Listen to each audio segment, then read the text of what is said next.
Welcome to the Her Story Circle podcast, the podcast that brings you the extraordinary tales of everyday women who are changing the world. I'm your host, Gertrude Mache, and I'd like to acknowledge traditional custodians of the land on which we meet today. I also like to pay my respects to elders, past, present, and emerging. Every week, we dive into the lives, challenges, and triumphs of women from all four corners of the globe.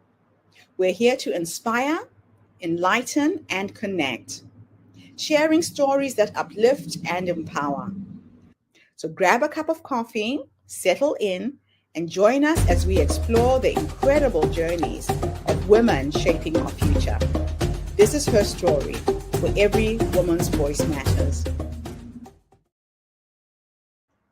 Hello, everybody, and welcome back to the Her Story Circle. This is Gertrude Mache here in beautiful Melbourne, Australia. And today I am graced with the presence of yet another intriguing woman. Welcome, welcome, welcome to our tribe. Please tell everybody your full name, where you're based, and share your story with us today.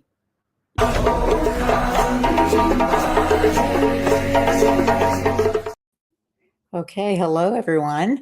My name is Sandra Wartski, and I am based in Raleigh, North Carolina in the US. And I am here to talk today about body image, something that I've become very passionate about as a psychologist over the last many decades, working with many, many individuals, mostly women, with this struggle. But before I launch into that, I wanted to rewind the tape back to part of the beginning of my interest in this, which I think really developed in childhood and teenage years.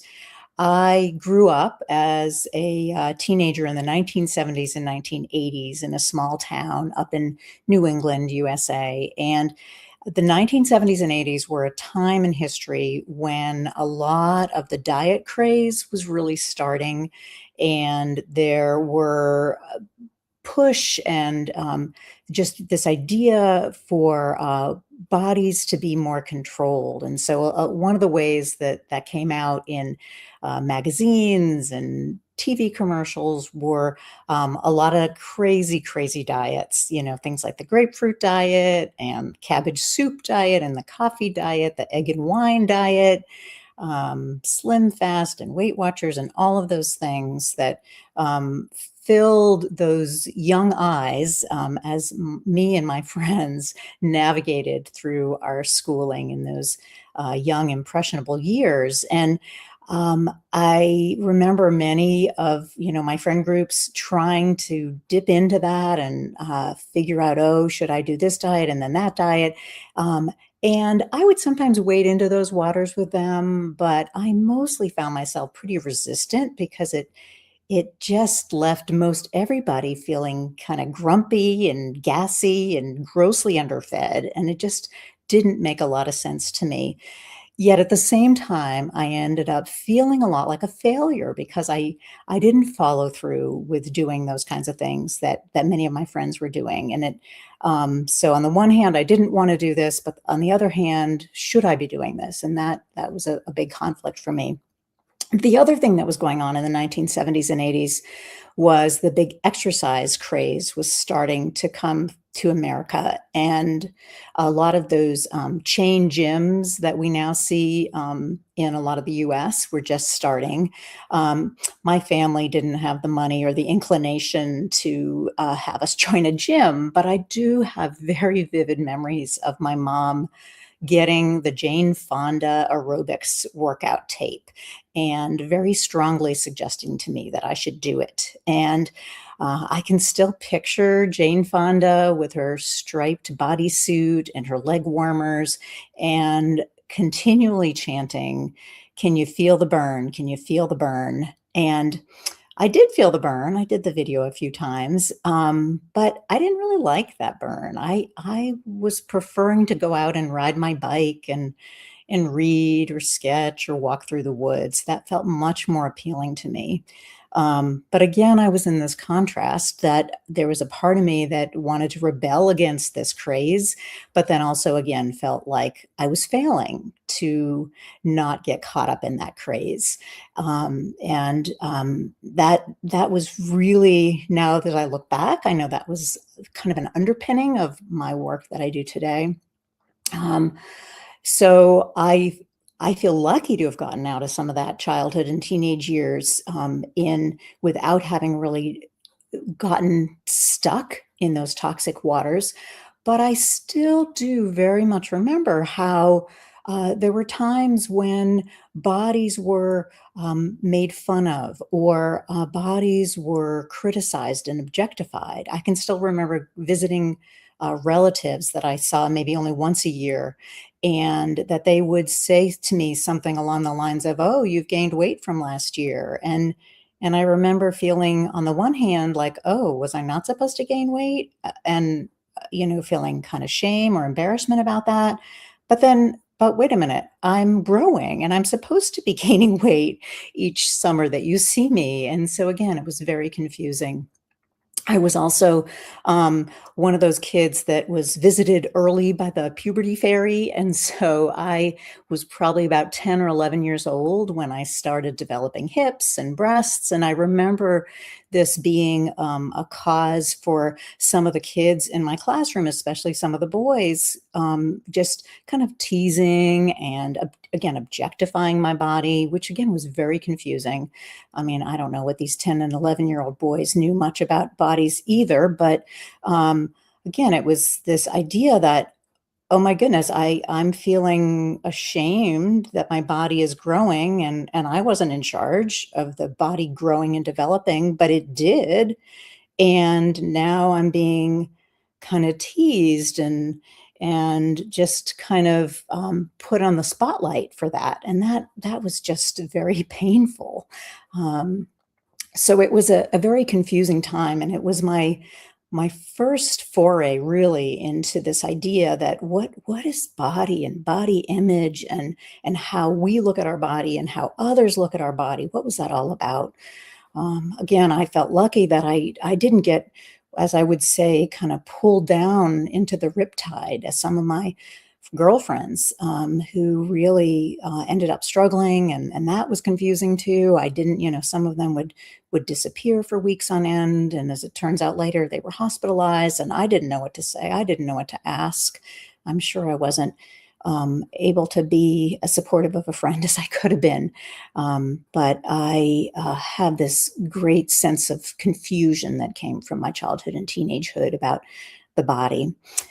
So then fast forward into now, me as a psychologist, and again, having worked with hundreds and hundreds of people, mostly women, related to a number of different things, but a lot of my work is centered around body image and eating disorders, disordered eating, and all the depression and anxiety that comes along with that.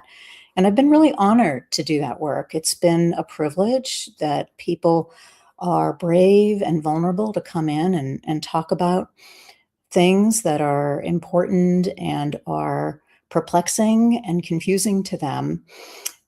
But what I find is, because there's so much heartbreak in that work, that I have really wanted to do more what we call upstream work.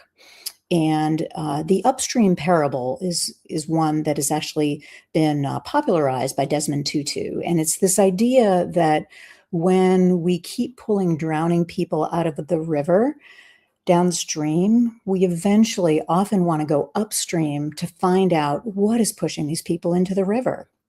And that's the point where I am in my life and in my career, that I still really value and enjoy the work that I do with my individual clients. But I'm at a point where I really want to do more walking upstream, and helping others to walk upstream with me, to let's figure out what's the context of how people, and especially women, end up really objectifying and criticizing and hating and shaming their bodies.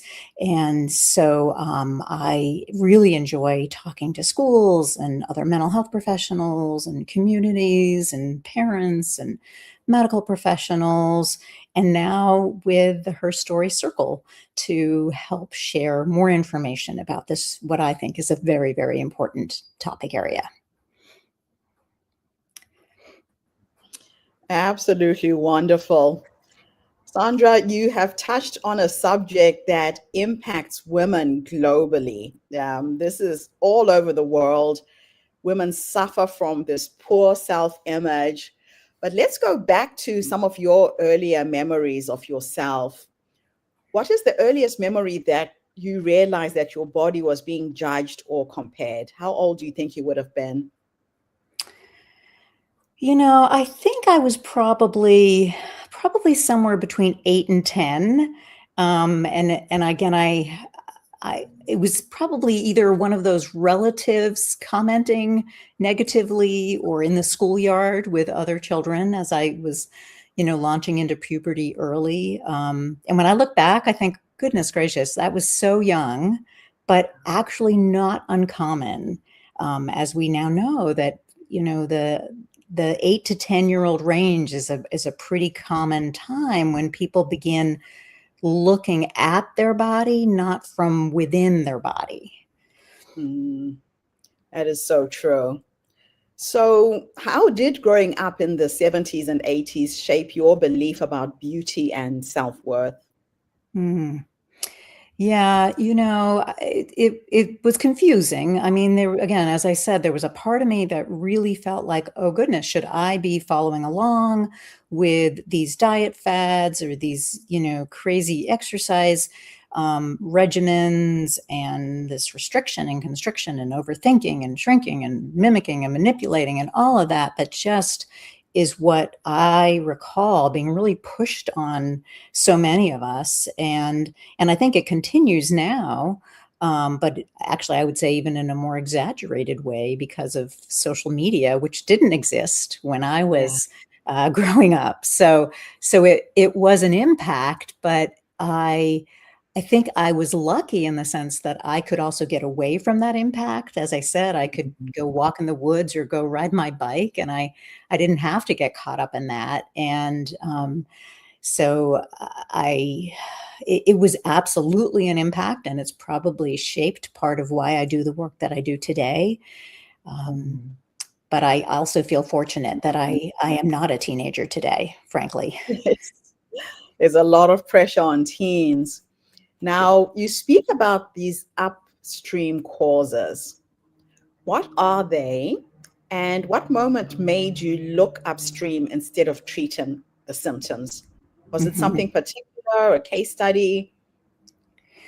Yeah. So, in terms of the upstream causes, let me answer that question first. I guess, there's different truths that I think are part of our society, or there's truths and then there's myths and there's beliefs that people have, some of which are true and some of which are not.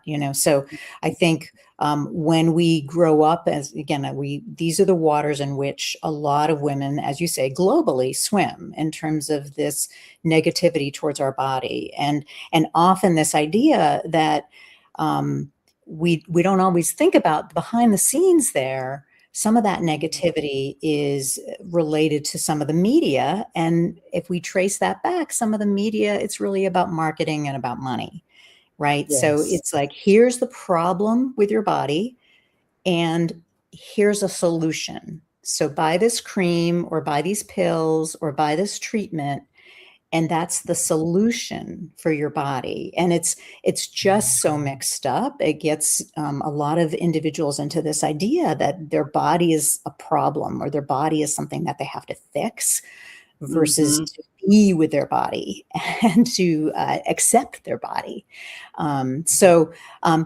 Cultural issues are not the only thing that causes this kind of discontent, and frankly, it's probably a normative discontent, and even that phrase is pretty terrible, frankly, that there's normative discontent. globally for many individuals, and again, mostly women. Um, Mm, but it is a very significant factor. So, mm, and in terms of what got me to start looking upstream, I think I probably had been working in the field for maybe 20 years or so, and I started saying, wow, this, and again, I enjoy the work, and I do see people get better. I do see people make strides, which, thank goodness. It would be really hard to continue to do the work if I didn't see that. But yes. what I noticed is, like, goodness gracious, more and more people keep coming in with these very similar stories and very similar struggles. And I thought, if we could find a way, again, not just me, but globally, if we could really cause a ripple effect to have more people talking about this more preventatively, so that Mm, if we could teach younger children, or parents of younger children, and even, gym teachers, physical education teachers, and pediatricians, and helping them to be able to speak more accurately and effectively about body changes, I think we yes. really could make a big difference in a lot of our young people. Yeah. Now, can you talk a little bit about what is the most damaging narrative that women and girls are taught about their bodies? Hmm. Well, each person obviously has their own kind of story that they've been told or that they tell themselves. But Mm, if I had to think about it more globally, I would say it's something about something's wrong and you need to fix it. Or as it is, mm, it's not good enough, or it's not right, and it needs change, or it needs, as if the body is a problem and you have to find a solution.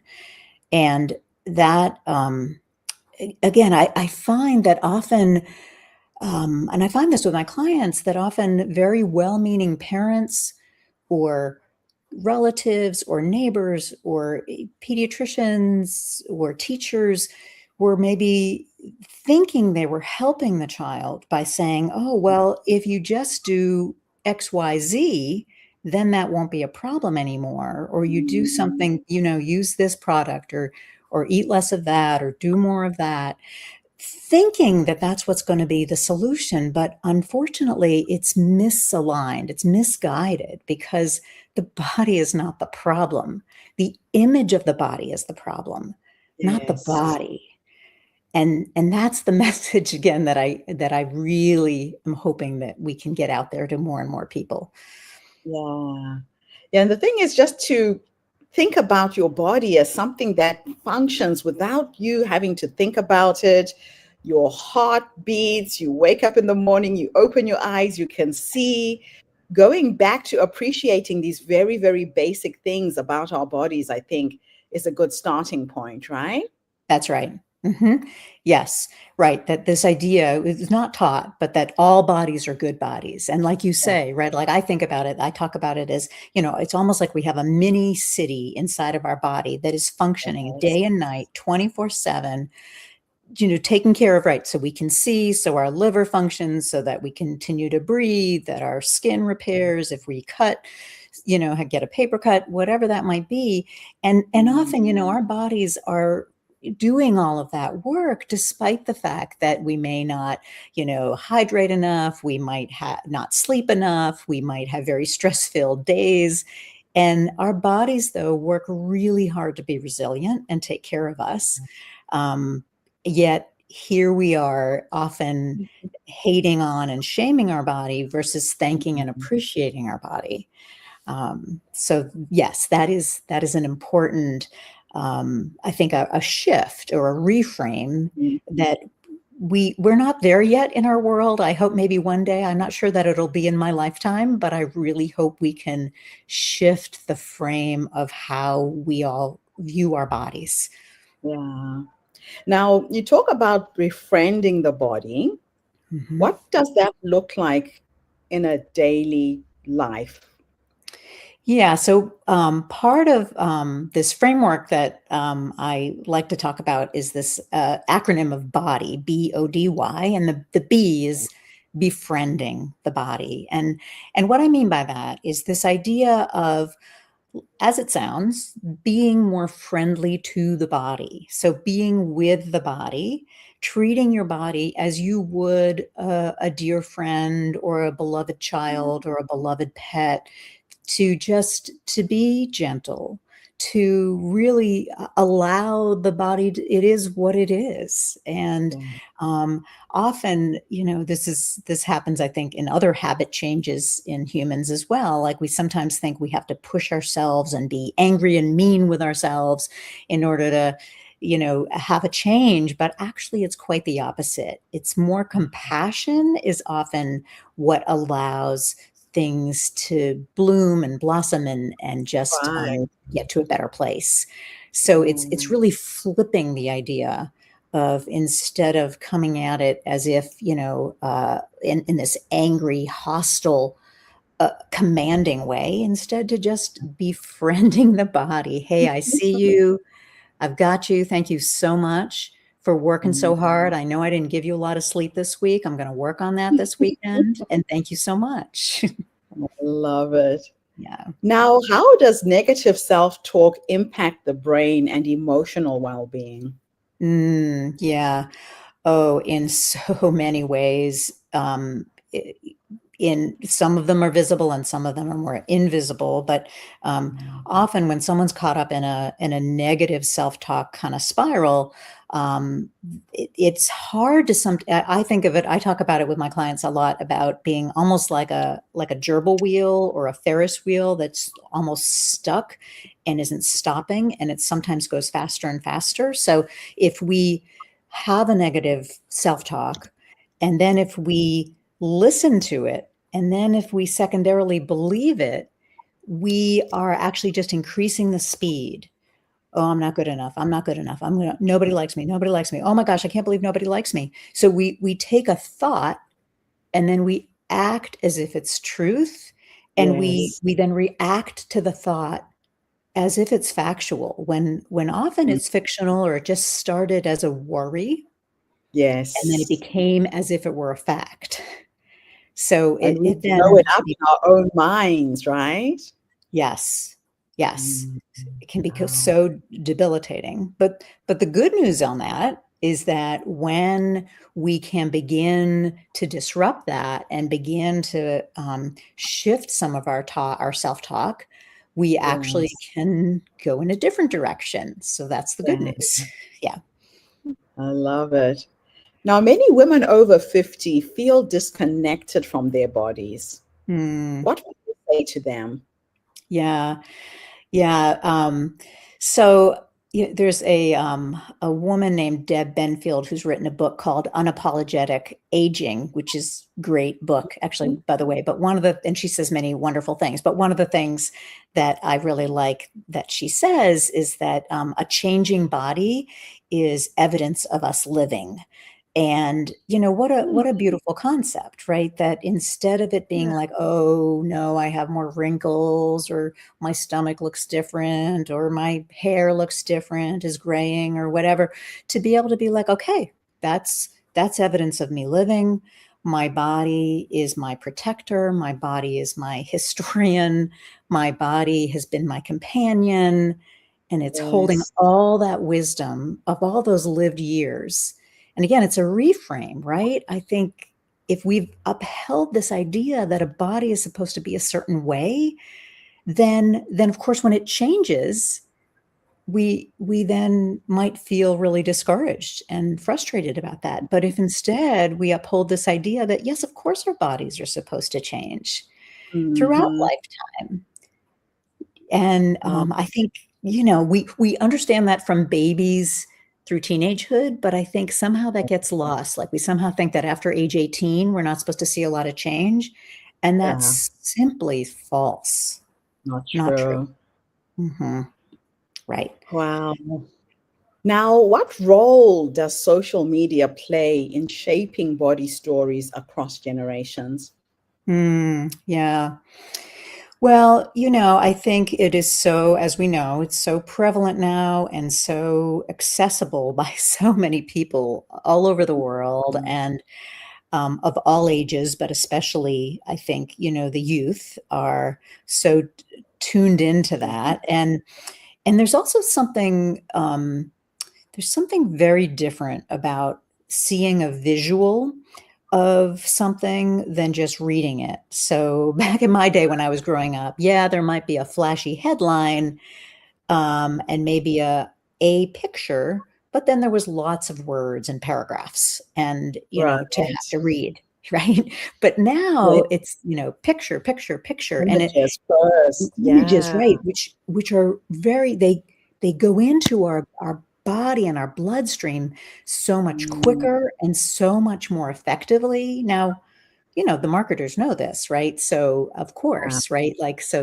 that's helpful, but helpful for their purpose, perhaps, right? And it's just this idea of, constant comparison. And when I was growing up, maybe if I had some person at school that was kind of annoying me, I knew like, okay, good, I get to go home. I won't see them again until tomorrow morning or until Monday morning. But now with Right. social media, people are following each other. They're watching each other's every Mm. move, and they know, oh, she got invited to this party and I didn't, or whatever. Oh my goodness Yes. gracious. So much, a source of so many different avenues of difficulty. Yeah. Yeah, the technology is there, but it's working against us in a way. Right. Right. Right. That And you don't have peace. You can't escape, really. right. Right. And I do have to say, though, the positive light on all of this with the social media, I have seen that there's also the good of this is that some good messages are now being spread broader and wider, and that's wonderful. Whereas, you know, again, when I was growing up, or even 20 years ago, I mean, if there was some influencer or some really motivating speaker, unless you Mm. attended their talk, you weren't gonna be able to maybe hear a lot of their messages, but now, indeed, you Right. might get to hear that, and that's wonderful, and part of what I talk about sometimes with some of my clients, especially my teenagers or young adults, is that, they really have gotta be careful about the algorithm, right? Because Yes. if you're doing a lot of viewing of a lot of that negativity, diet focused, body shaming, you're going to get a lot of those kinds of Yeah. streams, right? But if you begin to look at more positivity feeds and more empowering and embodied kind of feeds, that's going to change your algorithm, and then you are going to be exposed to very different things. Sometimes that's a really big jump, and so sometimes I'll just say to my clients, well, then just go look at some cute puppy videos because that's going to change your algorithm too, so yeah, yeah, so So, can you share a powerful transformation that you witnessed in your practice and your work? mm, so many. And thank goodness. Again, I don't think I could be doing this work for, getting closer to 35 years if I did not see people change and improve. So one person that comes to mind is somebody that I worked with when she was a young adult and was really stuck in all kinds of negative, just negative self-talk, and a lot of that had come from her, what I would say, very well-meaning family, but had given her the Right. message that, she really needed to look a certain way, needed to be more quiet, not speak up, not give her opinion, but also Mm. look look the part, look a certain way, not gain weight, all of that. And I've worked with her on and off through different phases of her life. And what's so exciting to me now is she is now in her 40s and she herself is a mom. And Okay. I see her, not only did she do the work for herself, but I see her working so hard to do the work with her children have her children have a very different upbringing than what she had, and to protect her children from things that are said, or when her children come home and talk about somebody made fun of somebody else because of how they looked, that becomes an important conversation in her household. And she'll still have times where she'll go back to her family of origin, or she'll have some friend who's doing a lot of body negativity talk, and she might still get temporarily, triggered by that, or have a little bit of a shaky moment. But her ability to now pull out of that, she can say, you know what, I know what that happened. I know that was, my old stuff knocking at the door. I'm not opening the door. I'm moving on. And then she can review what she needs to do differently. So those kinds of stories are just so inspiring to me, and help me just feel hopeful. So, yeah. So let's end with a question where I will teleport you back into the past. If you could go back and give the younger you 3 nuggets of wisdom, based on what life has taught you up until this point, what would those 3 nuggets of wisdom be, just in case there's some young person who's listening to this podcast right now? Right. Well, I would say definitely keep up the resistance and the rebellion, even though I was really unsure about, goodness, should I be following my friends on that or not? And I would say to her, keep resisting some of that crazy diet talk, over focus, body shaming stuff. I would also really encourage her to keep speaking up and voicing what she needs. And so even, to those relatives who might say stupid things, to be able to maybe have some courage to just maybe question that a little bit more, even if it's not to them, but to herself, or to find a trusted adult to talk to. And I guess I would also say to her, again, with retrospective knowledge now, to say, those friends who are getting stuck into the toxic waters, that it's okay to talk to them, to question them in a way. Again, we're not in charge of other people; we're only in charge of ourselves. But would want to give her the courage to say, it's okay to say, hey, I'm noticing this, and I'm really worried about you, and I'm concerned. Absolutely beautiful. Thank you so much for coming online, Sandra, and sharing your knowledge, your wisdom with us. Is there anything I should have asked you and I didn't? Well, you know what I want to do? I do want to come back to, I want to complete my body acronym framework, if I might. And I will just say the letters. Again, body, BODY. And as we talked about the befriending the body. I think about that as optimizing the body, meaning optimizing the balance and making sure we're taking good care of our, not overdoing, not underdoing, really optimizing how to take care of our body. Because if we don't take care of our body, where are we going to live, right? The D is for disrupting those negative thoughts, as we've been talking about, really not letting those get into that gerbil wheel at top speed.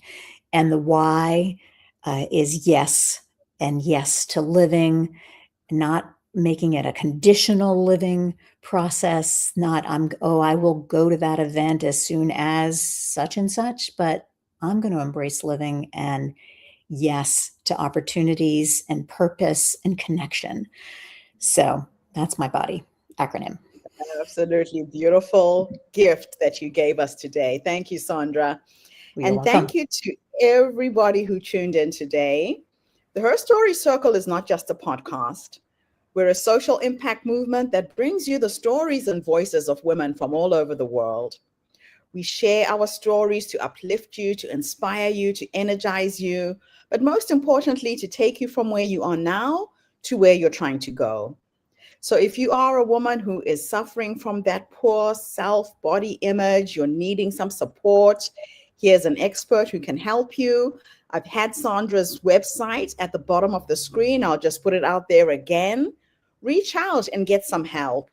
Or if you know someone who has a teenager who is going through a struggle, Please share this podcast, tag your friends, push it out through social media.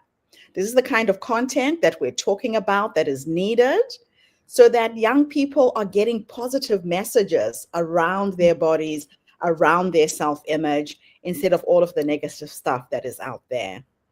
So I'll be back again tomorrow, everybody, with yet another amazing guest. In the meantime, have a fantastic day, morning, or evening, wherever you are in the world. And Sandra, thank you again for this interview. Thank you for the opportunity. Bye for now, everybody. Thank you for tuning into the Her Story Circle podcast. I hope today's story has inspired you to believe in the power of our stories and the difference you can make in the world when you use your voice. I'm Gertrude Mache, and it's been an honor to share this space with you, where voices from all walks of life come together to weave a rich tapestry of diverse perspectives. Don't forget to subscribe, rate, and review our podcast to help us share these stories with more listeners. Follow us on social media by looking for the Her Story Circle podcast for more updates. And join us tomorrow for another episode filled with courage, resilience, and empowerment. Remember, your story matters, and together we're building a stronger, more inclusive world. Until next time, keep making her story. Thank you so much.